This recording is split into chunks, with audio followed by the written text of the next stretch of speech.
I am Adam, 45, and I thought I'd spill a little story from my life, mostly because if I didn't, I'd probably implode into a storm of passive-aggressive landscaping fumes. From the outside, everything looked normal. Wife, stepdaughter, a business I'd built from scratch that actually worked. But inside the house? Huh? Let's just say it looked more like a war zone where socks went to die and respect skipped town faster than my neighbor when I mentioned mulch prices. Boundaries were crossed, respect was missing in action, and I had to decide whether I was going to keep being the guy they walked all over, or finally plant my foot firmly and stay put. 10 years ago, I started this landscaping business with a beat-up pickup, a second-hand mower, and more calluses than money. Now, I've got a full fleet, crews running commercial contracts, and I don't touch a mower unless I feel like it, which is about as often as I feel like paying taxes. 10 years of sweat, dirt, and turning other people's yards into golf course quality masterpieces. So yeah, hitting that 10-year mark was a pretty big deal. My parents, siblings, and even some cousins showed up at my house to celebrate. I grilled steaks, set up tables, and had a spread that could feed an army, or at least a moderately ambitious herd of cows. My brother raised his glass and said, "To the one who actually made it further than any of us." Everybody clapped, cheered, and I'll admit, it felt good, like finding the last beer in the fridge after swearing I'd already drunk them all. "You did it, Adam," my dad said, patting my shoulder with that proud but still disappointed look only dads have. 10 years, huh? Who'd have thought? "I'll admit," my sister said. My cousin nudged me and whispered, "Bro, you're basically a legend." I mean, 10 years? That's like 100 in dog years. I laughed. Thanks. I'll take it. Even if it comes with a side of passive judgment. And then, of course, my stepdaughter, she opened her mouth and, well, she tried to drag me down. She's sitting there, nails clicking on her phone screen like she's auditioning for a percussion solo, not even bothering to look up. My mom, ever the optimist, leans forward with that forced, hopeful smile and asks the usual polite question. "So, what are you planning on studying at university?" Without missing a beat, she lifts her head just enough to toss a verbal grenade across the table. "I don't know. Something useful. I'm not going to end up cutting grass my whole life." The table went silent like someone had hit pause on reality. My fork froze halfway to my mouth. I looked at her, took a long, slow sip of my soda, and smiled, the kind of smile that says, "Oh, honey. Adorable." "That's cute," I said, leaning back in my chair as if I were settling in for a Netflix special. "Remember who paid for that phone you're glued to?" "Yeah, the grass-cutting guy." She finally looked up, face twisted like she'd swallowed a lemon whole.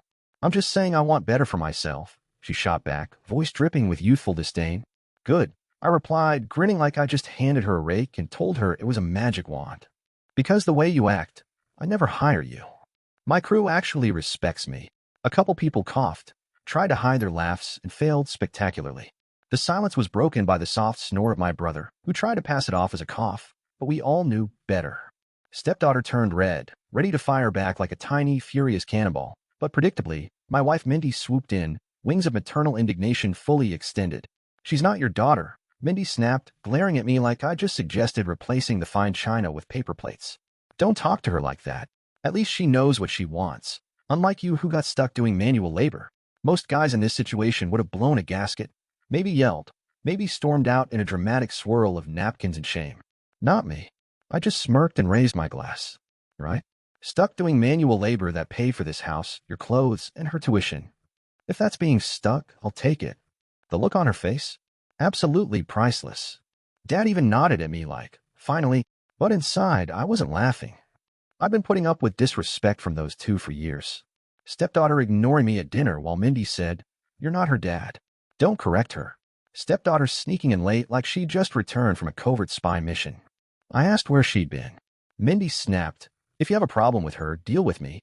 Thing is, I let it slide because I kept telling myself she's just a kid. She'll grow out of it like bad acne or that weird obsession with TikTok dances that makes your ears bleed." Mindy had been a single mom for years. Hard to let go. Hard to admit you might actually be the sane one in the house.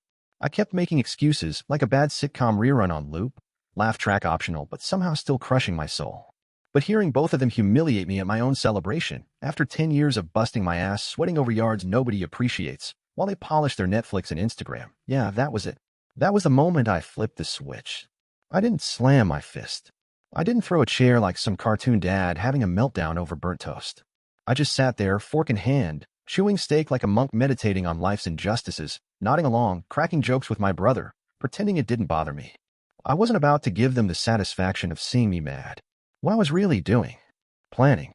See, I'm not the kind of guy who reacts right away. I don't swing wild. I am. And that night, I decided I was done letting them treat me like some fool they could walk over. By the time dessert hit the table, I already knew what I was going to do. If I wasn't her father, fine.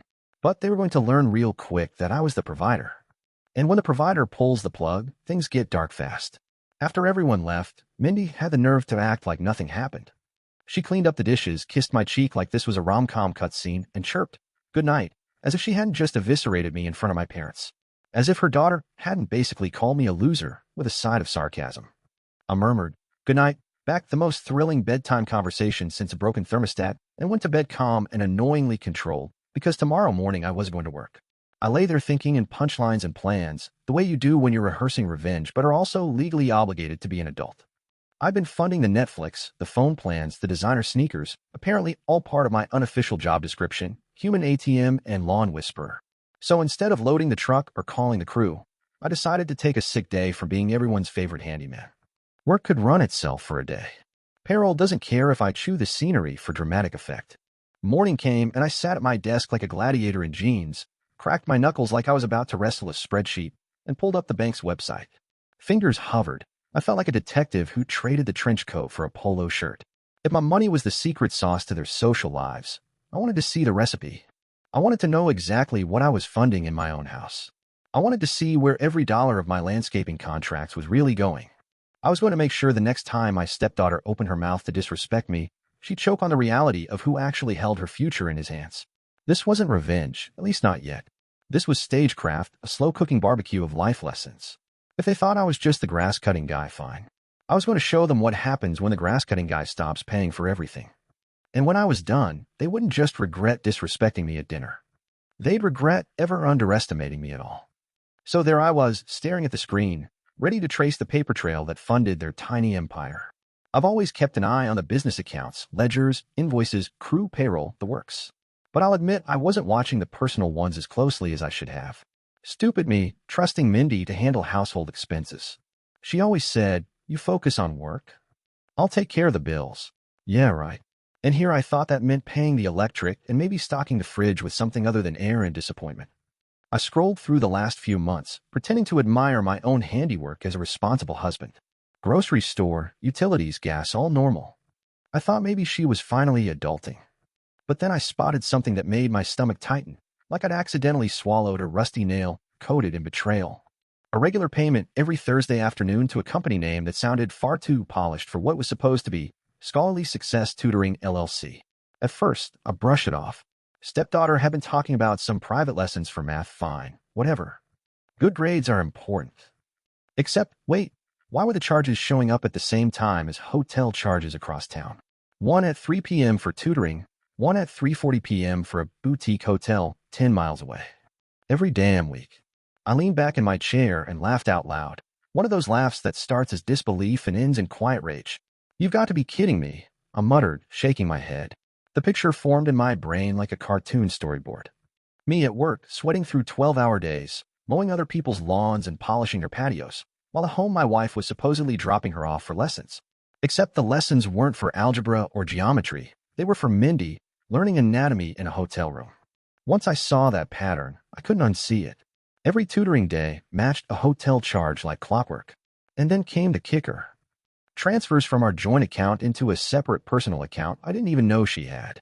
Always labeled household expenses. Cute cover. 23 transfers in the past 6 months, adding up to over $30,000.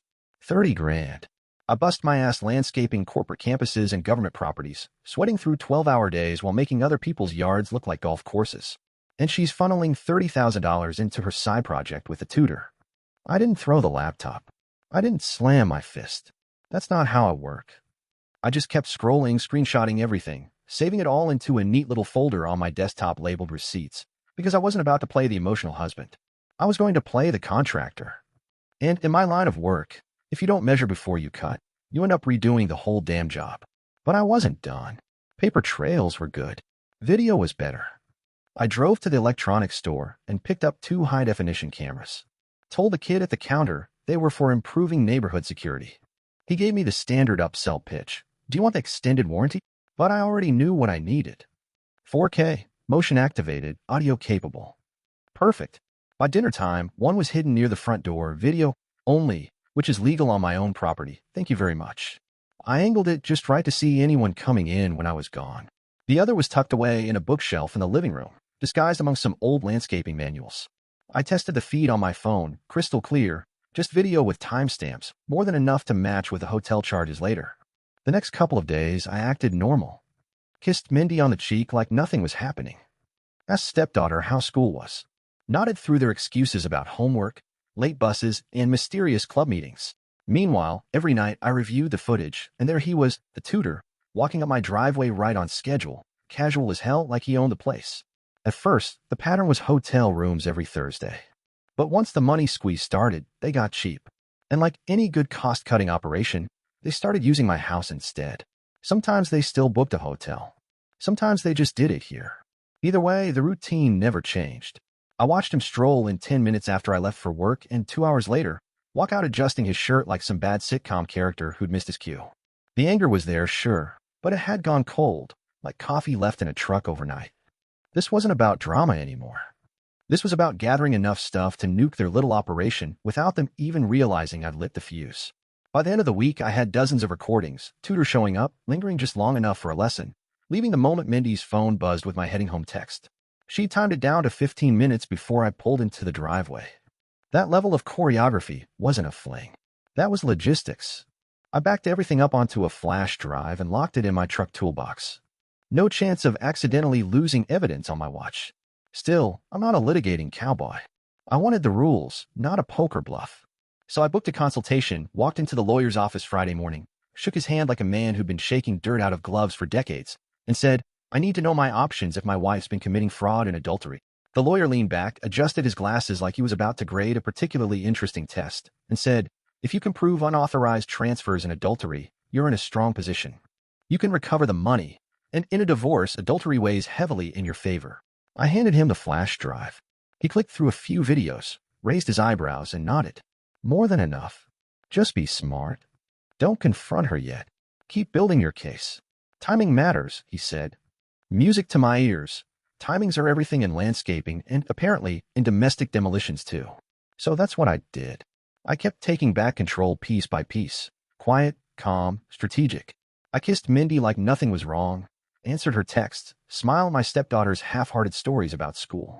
All the while I was doing the slow, satisfying work of measuring twice and cutting once. Mindy and her little tutor thought they were clever. My stepdaughter thought she was slick, running cover with her lessons. They were all so damn sure I was the fool in this story. What they didn't realize was that I wasn't just collecting evidence. I was moving my money, my assets, my contracts, everything into places they couldn't touch. And when I was done setting the stage, they wouldn't just be exposed. They'd be broke, homeless, and begging the grass-cutting guy they love to mock for mercy. Spoiler, mercy isn't on the menu. The next step wasn't to confront anyone. That would have been too easy for them. They'd cry, deny, flip the script, and suddenly I'd be the crazy husband overreacting. No, I wanted them comfortable, cocky, thinking they were still getting away with it. That's when people slip. That's when the hammer drops hardest. First move, the credit cards. Mindy and her princess both had supplementary cards tied to my account. Swiping for shopping trips, dinners, clothes, school supplies that somehow cost $600 at the mall. $600 for school supplies. What's she writing on? Imported Egyptian papyrus. I logged in, clicked a few buttons, and poof, canceled. Done. It felt like deleting spam emails, only more satisfying. But instead of warning them, I set up the cover story. I called a bank and flagged suspicious transactions. The rep said they'd freeze the cards and send replacements. Perfect, I told him. He had no idea he'd just become my favorite accomplice. Later that night, Mindy called me from a restaurant bathroom, voice sharp enough to slice steel. Do you know how embarrassing that was? My card was declined in front of everyone. I leaned back in my chair, coffee in hand, and put on my best dumb husband voice. Yeah. Bank flagged some weird charges. They're investigating. Nothing I can do until they finish. Her voice dropped an octave, like she thought going all serious would scare me. Investigating for how long? Could be weeks, I said, swirling my coffee like I was giving her the weather report. It's a process. The silence on her end was so thick you could butter toast with it. Then came the rant, loud and sputtering. Meanwhile, I just sat there, nodding along to her fury like it was smooth jazz. To her, I sounded clueless. To me, it sounded like music. The next few days were a symphony of whining. Stepdaughter stomping around because she couldn't shop with her friends.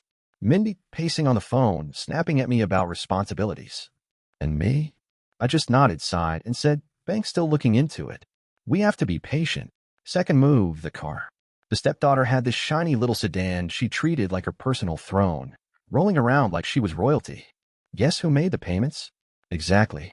I checked the balance, called a guy I know, and within 24 hours the car was gone. So clean, sign off. When she noticed, the meltdown was Oscar-worthy. "You sold my car. That's mine."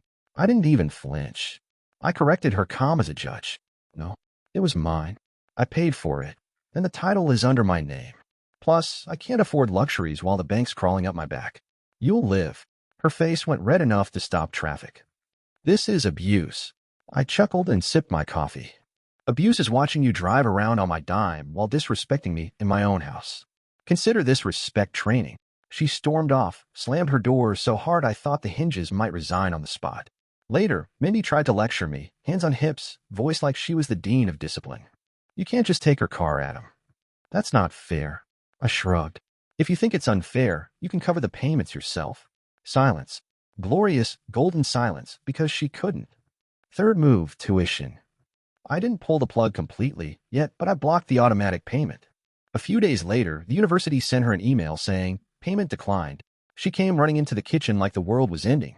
Phone clutched like it was a death notice. "They said if we don't pay in by the end of the week, I'm dropped from all my classes." I looked her dead in the eye. "Maybe you should apply for a part-time job then." Builds character. She nearly fainted right there by the fridge. Mindy jumped in, of course, full mama bear mode. "You can't let her education fall apart." I smiled, all calm. "Relax. Once the bank finishes their fraud investigation, we'll be fine." That phrase, fraud investigation, became my favorite weapon. Every time they pressed, I just lobbed it out there. Fraud investigation. It was like pulling the pin on a grenade and casually tossing it into the room. Instant chaos. Meanwhile, I was moving my assets like a chess master. My lawyer had told me exactly what to shift and how. Joint accounts drained cleaner than a sink after a plumber visit. Everything funneled into accounts under just my name. I even pulled every last cent out of the joint accounts and locked it into separate business accounts under my name only. My lawyer had already set up the structure months back. So by the time Mindy went looking, every dollar was already out of her reach. All legal, all neat, all untouchable. On the surface, I was the stressed husband fumbling with banks. Behind the scenes, I was locking every dollar down tighter than a vault at Fort Knox. The best part? Mindy still had the gall to act sweet around me. Cooking dinner, asking about my day, giving me those fake, loving wife smiles. And I played along like a pro. Cracking jokes, rubbing her shoulders, acting like Mr. Clueless husband. Because the more comfortable she felt, the more careless she got. And I'll admit, it was kind of fun watching them squirm without realizing why. Stepdaughter whining about her hard life, all pouty because shopping with friends now meant window shopping. Mindy snapping at me over the phone about responsibilities, not realizing every dime she thought she had was already in witness protection with my name on it. That's the thing about being underestimated. When people think you're clueless, they show their whole hand. I wasn't the fool in this story. I was the storm they didn't see coming. And the longer I let them dance, the harder the fall was going to be. The first real crack showed up on a Monday morning. I was sipping coffee at the kitchen counter, calm as a monk, when the stepdaughter came storming in. Phone in hand, eyes wide like she'd just seen her favorite celebrity die live on TikTok. "They suspended my exchange program," she shrieked. "They emailed me this morning because the final balance deadline wasn't met. My scholarship is frozen. They gave me 72 hours to pay, or they'll reallocate my spot to someone else." I took another sip, set my mug down with exaggerated care, and gave her a look so calm it probably made her blood pressure spike. Guess that fraud investigation is still messing with payments. Tough timing. Her jaw dropped like I just punted her puppy.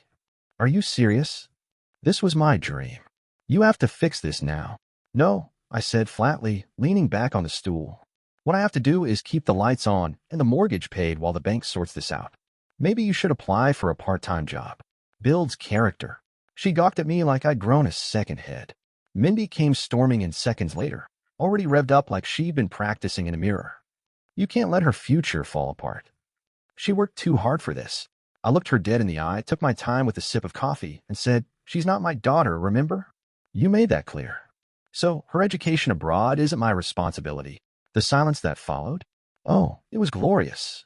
Like that moment in church when the organ cuts out and everyone realizes they've been singing off-key.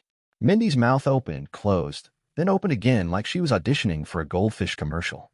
"Don't you dare use that against me," she hissed. I leaned back in my chair, smirk planted firmly. "I didn't use it against you. I just repeated it." Scoreboard, Adam a 1, Mindy scrambling. That same afternoon, I was out on a job site, sitting in my truck covered in grass clippings, when I pulled up the bookshelf cam on my phone. And wouldn't you know it, there they were. Mindy and her tutor, like two idiots auditioning for a low-budget soap opera. The guy was pacing my living room, rubbing his forehead like he was auditioning for world's most stressed man. "This is risky, Mindy. He's going to find out. He's not dumb." "Relax," she said, pouring herself a drink like she was the Queen of England. "He's so focused on work and his business, he doesn't notice anything. And even if he did, he'd never walk away. He's too tied down." I almost choked laughing in my truck. Too tied down. Buddy, the only thing tied down here was my patience with this whole clown show. The tutor shook his head. "I don't know. What if someone sees us?" And then Mindy laughed. Not a nervous laugh, not a guilty laugh. A full-throated, champagne commercial cackle. "He's my safety net. Until you can give me the stability he gives me, I'm not risking anything. He pays for everything. You think I'm walking away from that?" That one didn't sting. It rang a damn bell in my head. Clear as day. She wasn't confused. She wasn't lost. She wasn't swept off her feet by some forbidden romance. No, she was pulling off a heist. I wasn't her husband. I was her ATM with landscaping calluses. And the stepdaughter. Oh, she wasn't clueless either. She was the built-in alibi, the human smoke screen. Study sessions, my ass. Then came the kicker. Tutor sighed, trying to sound sincere. "So what am I then?" "You're the one I actually want to be with," Mindy said smoothly. "But until you can step up, I have to keep things as they are. He's financially stable. That's not something you just throw away."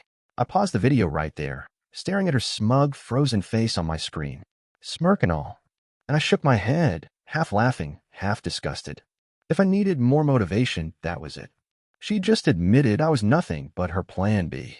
The backup generator she kept running until her cheap knockoff of a man could afford to pay for her lifestyle. The funny part, by the time she said it, I'd already moved most of my assets. She was clinging to a safety net that wasn't even there anymore. That night I sat in my office with the lawyer on the phone. "Once you file," he said, "she'll fight dirty. But if your accounts are already moved and your evidence is airtight, she walks away with nothing but what you let her." Music to my ears. I hung up, leaned back in my chair, and let it sink in. Mindy thought she was untouchable.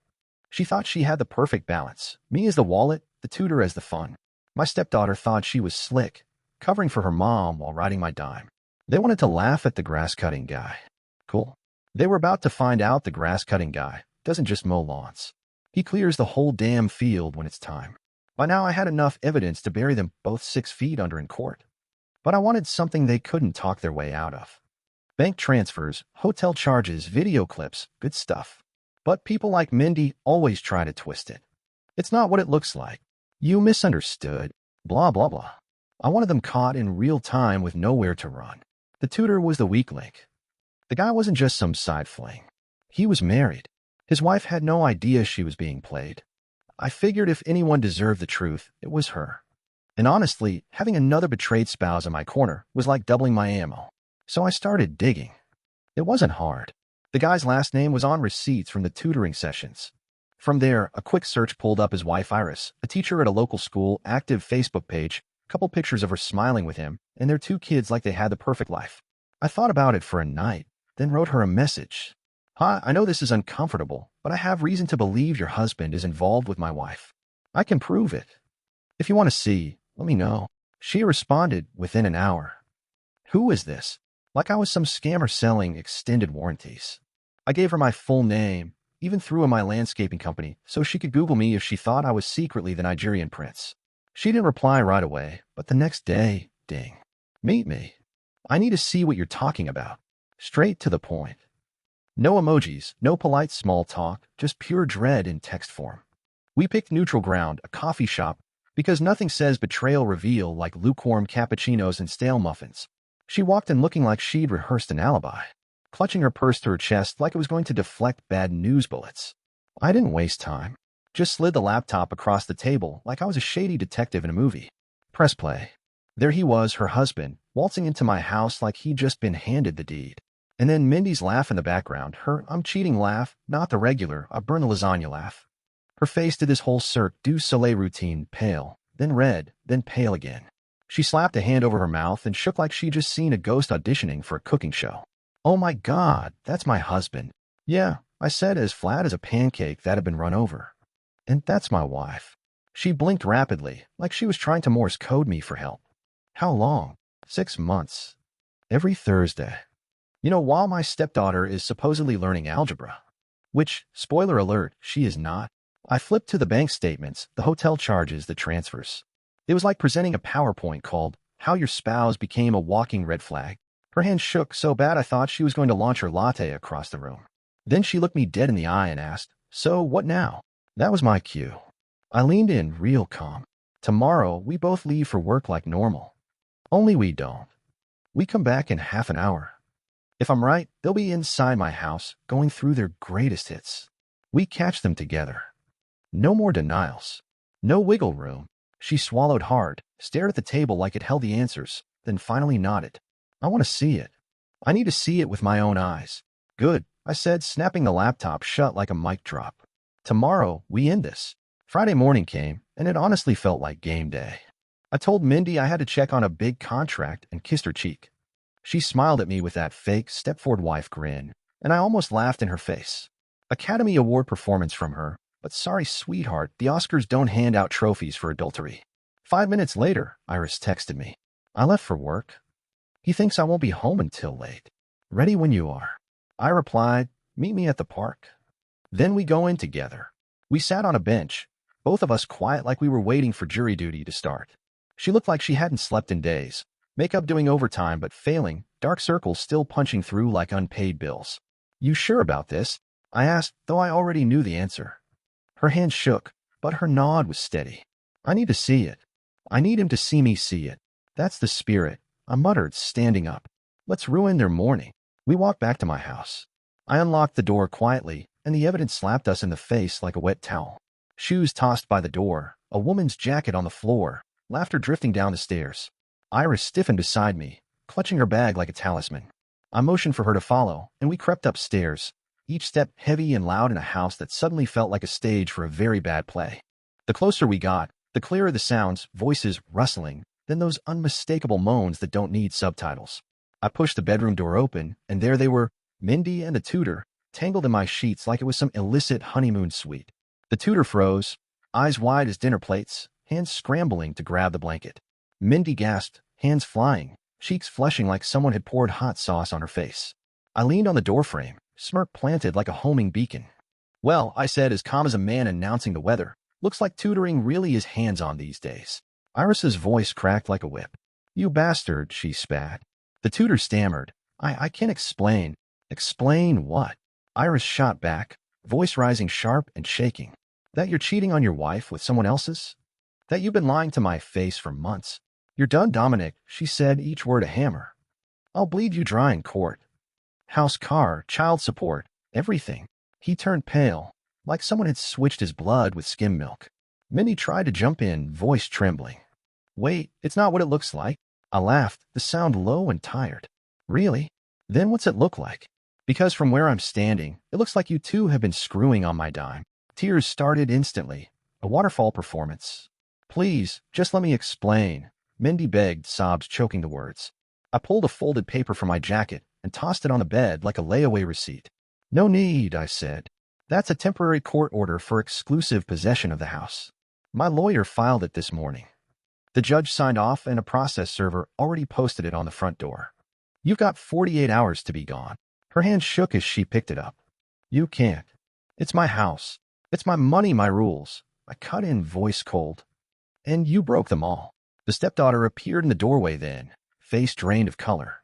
Mom, what's going on? She whispered. I looked at her square and said, What's going on is your mom's been cheating with your tutor, and you knew about those study sessions. Yeah, you were the cover story. She opened her mouth, then closed it.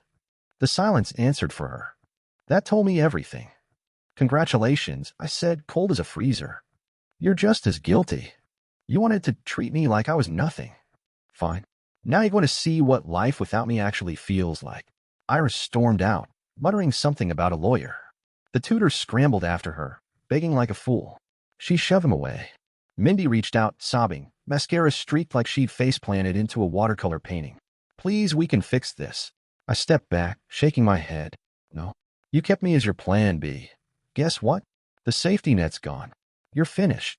And with that, I left her there, half-dressed, clutching court order papers like they were a lifeline, while her carefully built house of lies collapsed faster than a tent in a hurricane. I didn't go back upstairs, didn't argue, didn't scream. I grabbed my keys, walked straight out the front door, and drove to my lawyer's office. We'd already prepped the paperwork like we were rehearsing for Broadway. All that was left was my signature. 30 minutes later, it was official. Divorce filed. Grounds? Adultery and financial fraud. A combo so lethal it made her free ride look like it had been canceled due to weather conditions. When I got back to the house later that night, there she was, Mindy, waiting in the living room, eyes puffy, wrapped in a blanket like she was auditioning for Sad Wife the musical. The temporary court order was sitting right there on the coffee table, bold as brass, but she pretended it wasn't there, like maybe if she ignored it long enough, it would sprout legs and walk away. Please, she whispered, voice shaky. We can talk about this. I made a mistake. I dropped my bag by the door and smirked. Mistake? A mistake is forgetting to turn off the stove. What you did was a 6-month operation with a full-time tutor/lover. She started crying harder, pulling the full soap opera act. You don't understand. I was lonely. I was confused. Confused. I cut her off, my voice sharp. Funny how you weren't too confused to funnel 30 grand into your personal slush fund, or too lonely to schedule hotel meetups with Swiss watch precision. Spare me. She shifted gears instantly. Waterworks off, claws out. Her eyes narrowed. You can't ruin her future because of me, she snapped, pointing upstairs like the girl was some saintly martyr. She's innocent. She worked hard for her Italy scholarship. If you really cared, you'd still pay for it. I leaned against the wall, arms crossed, enjoying the spin. First, she's not innocent. She knew. Second, she's not my daughter. Remember? You reminded me of that every time I tried to parent her. So guess what? Her future isn't my responsibility. That one landed like a brick. She froze, lips trembling, realizing I just tossed her own words back at her with interest. For once, she didn't have a comeback. Right on cue, the stepdaughter came down the stairs, phone in hand, sobbing like someone had just canceled her Wi-Fi. They emailed me again, she cried. The suspension is final. I lost my Italy placement. They said the spot is gone forever. Do you know what that means? My life is ruined, the stepdaughter wailed, clutching her phone like it had just delivered a death sentence. I stared at her calm as stone. Sounds rough. Maybe next time you'll think twice before covering for your mom's little hotel adventures. Her face twisted like I just kicked her puppy. This isn't fair. You can't do this to me. I shrugged. Fair would have been me getting the respect I earned in my own house. Instead, I got mocked at my own dinner table. Actions have consequences. Welcome to adulthood. That one broke her completely. She wailed like a siren and bolted upstairs, stomping every step for dramatic effect. Mindy lunged forward, eyes wide, desperate. Please, I'm begging you. Think about her future. Don't punish her for my choices. I shook my head slowly, savoring it. Her future was already ruined by you. You gambled her Italy dream for some extra tutoring hours in a hotel. Own it. Mindy collapsed back into the couch, sobbing again, switching back to victim mode like she had a remote control for her emotions. I didn't stick around for the encore performance. Meanwhile, Iris didn't waste time. The morning after the sting, she filed for divorce from the tutor and went full nuclear launch. Her lawyer started drafting motions for child support, the house, the car, the whole damn catalog. She even brought the videos to her consultation like it was show and tell. Over the next few weeks, the fallout spread like wildfire. Parents whispering at school pickup. The school district sniffed the gossip, and by the end of the month, Mr. Role Model was quietly asked to resign. Translation, don't come back, and please erase yourself from the yearbook. I'll admit, watching his life unravel piece by piece was satisfying. He didn't just lose me as a cover. He lost his wife, his home, and eventually his job. That's what you get when you play Teacher of the Year in someone else's bed. Back at my house, the move-out clock on the court order ticked like a countdown timer on reality TV. Mindy and her daughter packed in silence. Angry tears slammed doors, the official soundtrack of their last days under my roof. They shot me dirty looks every time I walked by, like I was the villain in their melodrama, but none of it mattered. I'd already moved every cent into accounts she couldn't touch. Every truck, mower, and tool in my business was already retitled under my company. All neat, all locked. She had nothing left to reach for. "Where are we supposed to go?" she demanded one night, dragging boxes across the floor, voice sharp with panic. "Not my problem," I said casually. "You had a plan B, remember? Go live with your tutor." Her jaw tightened so hard I thought she might crack a molar, but she didn't answer. Probably because she already knew Iris had him by the throat. By the final night, the house felt dead. No more fake smiles, no more pretending, just two freeloaders realizing the free ride was over. And me? I didn't even bother sleeping there. Booked a hotel across town, treated myself to room service, and slept like a king while they packed their lives into cardboard boxes. Because when a storm passes, you don't stick around for the mess. You let the wind clear the field, then you come back to claim what's left. 2 days later, I unlocked my front door. The place was empty. Boxes gone, closets cleared. For a second, I half expected to see the living room trashed, spray paint on the walls, broken dishes, a full reality show meltdown. But no, spotless. Not because Mindy suddenly discovered respect, but because she knew better. With the kind of evidence I had, if she damaged a single thing, she'd be handing me another lawsuit on a silver platter. I walked through the quiet house, boots echoing on the hardwood. No perfume lingering in the air. No whining about money. No fake affection. Just peace. Sweet, glorious peace. It didn't take long for justice to roll in. The civil suit didn't drag on forever, but it wasn't overnight either. Within a couple months, we had our day in court. The judge didn't even blink when my lawyer laid out the evidence. 30 grand siphoned into her secret account, unauthorized transfers labeled as household expenses, all while she played hotel roulette with a tutor. The ruling? Brutal. Minnie had to pay back every cent, plus interest, plus legal fees. By the time it was over, it cost her close to $40,000. Watching her face in court, worth every penny I spent on legal fees. She wasn't crying because of the divorce or the affair being exposed. She was crying because she'd lost her golden goose. Meanwhile, her daughter, the scholarship to Italy she wouldn't shut up about, was dead and buried. I didn't pay a dime. The program replaced her spot, and she had to sit at home, watching her dream disappear like smoke through a cracked window. A week later, I got a text from an unknown number. "I'm sorry. I made a mistake. Please help me restart my scholarship. I promise I'll pay you back when I graduate." I read it twice, smirked, and deleted it. No reply. Not my daughter, not my problem. As for the tutor, his life unraveled even faster. Iris wasn't bluffing. She filed for divorce, went after the house, the car, and locked him down with child support that would keep him broke until retirement. On top of that, word spread through the school district. A married man caught sleeping with a student's stepmom. Parents didn't want him anywhere near their kids. He was asked to resign before the board even made it official. From respected teacher to unemployed loser in under a month.